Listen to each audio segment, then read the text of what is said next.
നിരോധിച്ച കാര്യങ്ങളിൽ, ഹറാമാക്കിയ കാര്യങ്ങളിൽ സുപ്രധാനമായ ഒന്നാണ് ആത്മാവുള്ളവയുടെ ചിത്രങ്ങൾ അവൻ ഹറാമാക്കിയിരിക്കുന്നു എന്നുള്ളത്. ചിലര് വളരെ നിസ്സാരമായി ചിന്തിക്കും, അതിപ്പോ എത്ര ഹറാമാക്കാൻ എന്താ, ഞാൻ എന്റെ വാപ്പാന്റെ ഒരു ഫോട്ടോ ചുമര് തൂക്കിയിട്ട് എന്താ അത്ര കുഴപ്പം, എന്റെ വാപ്പാനെ ഓർക്കാൻ, വാപ്പാൻ എനിക്ക് സ്നേഹമാണ്. വളരെ നിസ്സാരമായി ചിന്തിക്കുന്ന ആളുകളുണ്ട്. എന്റെ കുട്ടികൾ ഒരു ആനയുടെയോ ഒരു പോത്തിന്റെയോ ചിത്രം വരച്ചു. കുട്ടികൾ ഇങ്ങനെ വരച്ചു പഠിക്കുന്നതിന്റെ ഭാഗമായിട്ട് കാണാൻ നല്ല രസമുണ്ട്, എന്റെ കുട്ടി മനോഹരമായി വരച്ചിരിക്കുന്നു, അതിലിപ്പോ എന്താ ഇത്ര കുറ്റം എന്നാണ് തുടക്കത്തിൽ തോന്നുക.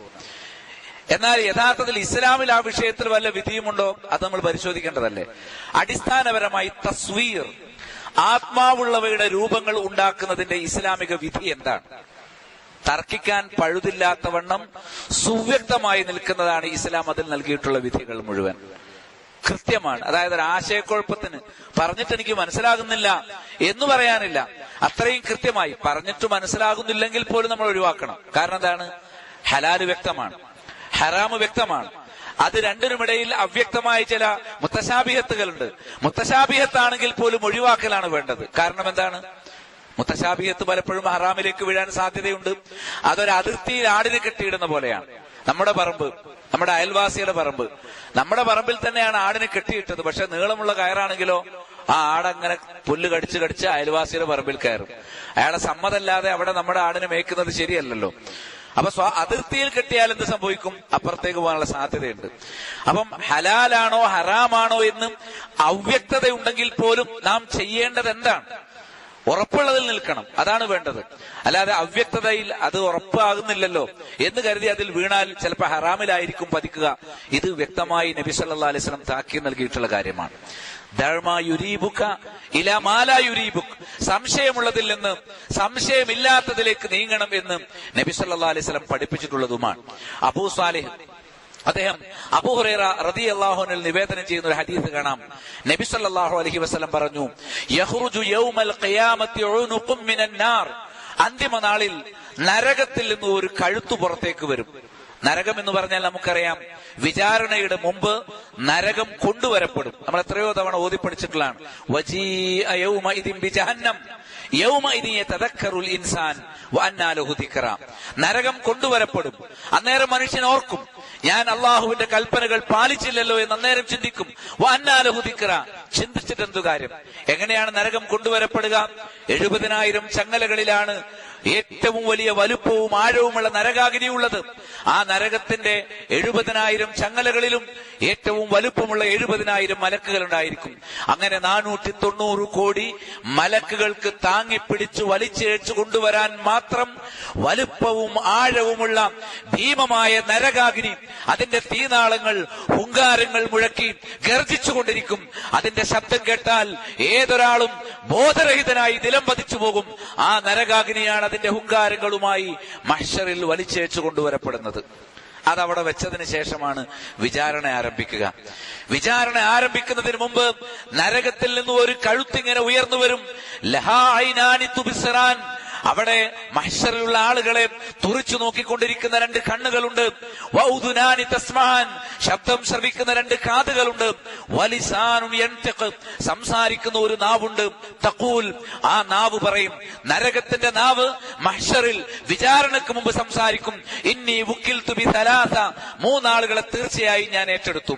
ഇനി വിചാരണ കഴിഞ്ഞാൽ ഇവിടെ കൂടിയതിൽ നിന്ന് 3 വിഭാഗത്തെ ഞാൻ കൊണ്ടുപോകും.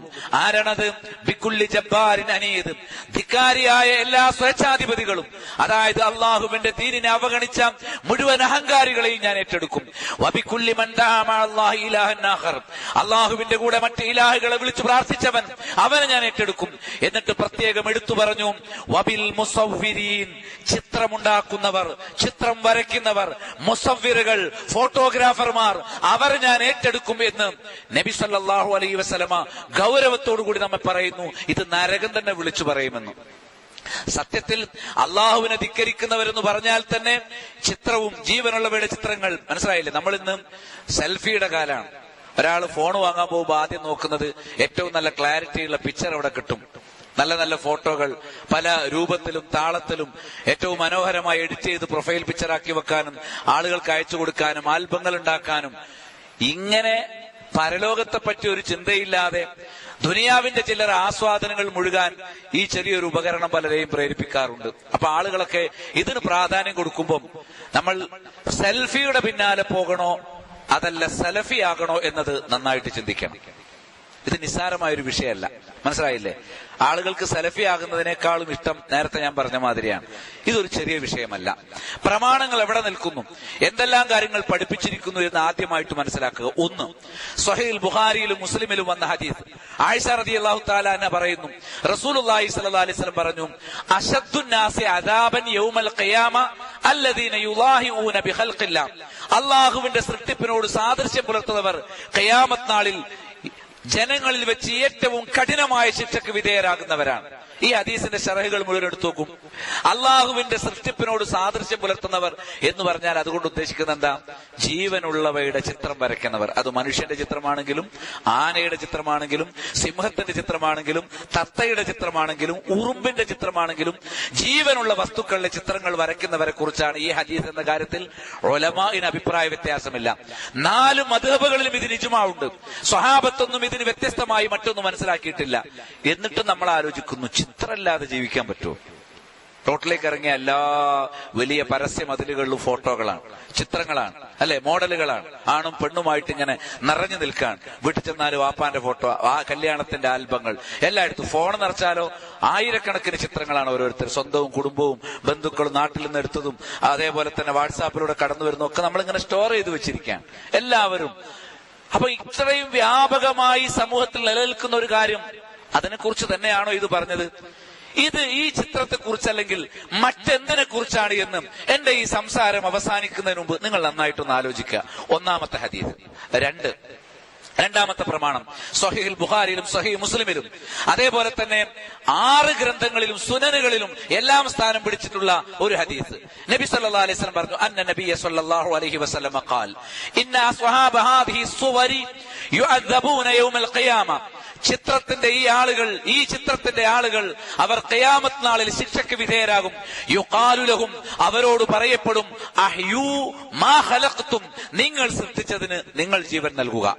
അതായത് ജീവനുള്ള ഒരു വസ്തുവിന്റെ ചിത്രം ഉണ്ടാക്കി വെച്ചു, അതിന് ജീവനില്ലല്ലോ, ചിത്രമല്ലേ ഉള്ളൂ. അല്ലെങ്കിൽ രൂപം ഉണ്ടാക്കി വെച്ചു, പ്രതിമ ഉണ്ടാക്കി വെച്ചു, അത് രണ്ടും അതിൽ ഒരുപോലെ ഉൾപ്പെടും. അല്ലാഹു സുബ്ഹാനഹു വ തആല നാളെ പരലോകത്ത് വെച്ച് അവനോട് പറയും, നീ വരച്ച ചിത്രങ്ങൾക്ക്, നീ ഫോട്ടോ എടുത്ത് സൂക്ഷിച്ചു വെച്ച ചിത്രങ്ങൾക്ക്, നീ പ്രതിമയുണ്ടാക്കി വെച്ച ചിത്രങ്ങൾക്ക് നീ ജീവൻ നൽകുക എന്ന് പറഞ്ഞാൽ എന്തൊരവസ്ഥയായിരിക്കും? ഇത്രയും വലിയൊരു അപമാനമുണ്ടോ? അള്ളാഹുവിന് ഇഷ്ടമില്ലാത്തൊരു പണി നമ്മൾ എടുത്തതിന് അള്ളാഹു പരലോകത്ത് നമ്മളെ അതിന് ജീവൻ നൽകാൻ വേണ്ടി നിർബന്ധിക്കും. നമ്മളെ കൊണ്ട് കഴിയോ? ഇല്ല. സമൂഹത്തിന് മുന്നിൽ അപമാനിക്കപ്പെടും.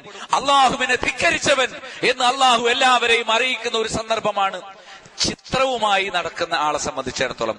രണ്ടാമത്തെ തെളിവ്.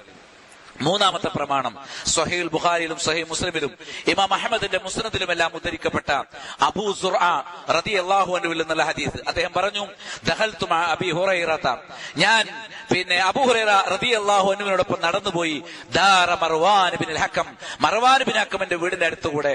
ഫറആ ഫിഹാ തസാവീറു വഹിയ തുബ്ന, അവിടെ ഇങ്ങനെ പടുത്തുണ്ടാക്കിയ ചില ചിത്രങ്ങൾ ഞാൻ കാണുകയുണ്ടായി. ഫഖാല, അദ്ദേഹം പറഞ്ഞു, സമീഅതു റസൂലുള്ളാഹി സ്വല്ലല്ലാഹു അലൈഹി വസല്ലം യഖൂൽ, അബൂ ഹുറൈറ റളിയല്ലാഹു അൻഹു പറഞ്ഞുകൊടുക്കുകയാണ്, റസൂലുള്ളാഹി പറയുന്നത് ഞാൻ കേട്ടു. ഖാലല്ലാഹു അസ്സ വജൽ, അല്ലാഹു പറഞ്ഞിരിക്കുന്നു, ഖുദ്സിയായ ഹദീസാണ്, വമൻ അദ്ലമു മിമ്മൻ ദഹബ യഖ്ലുഖു കഖൽഖി, എന്റെ സൃഷ്ടിപ്പ് പോലെ സൃഷ്ടിച്ച് കടന്നു പോകുന്നവനേക്കാൾ അക്രമി മറ്റാരാണ്? ഫല്യഖ്ലുഖു ദുറ, എങ്കിൽ അവൻ ഒരു അണുവിനെ നിർമ്മിക്കട്ടെ. അതേപോലെ ഔ ഫയഖ്ലുഖു, അവൻ ഒരു പൊടിയെ നിർമ്മിക്കട്ടെ. ഔ ഫല്യഖ്ലുഖു ഹബ്ബ, അല്ലെങ്കിൽ ഒരു ധാന്യം ഉണ്ടാക്കട്ടെ. ഔ ഫല്യഖ്ലുഖു ശഈറ, ഒരു ബാർലി അവൻ ഉണ്ടാക്കട്ടെ. അവൻ അങ്ങനെ അള്ള ഉണ്ടാക്കുന്നത് പോലെ ഉണ്ടാക്കാൻ താല്പര്യമുണ്ടെങ്കിൽ ഒരു ധാന്യമണി അവൻ നിർമ്മിക്കട്ടെ.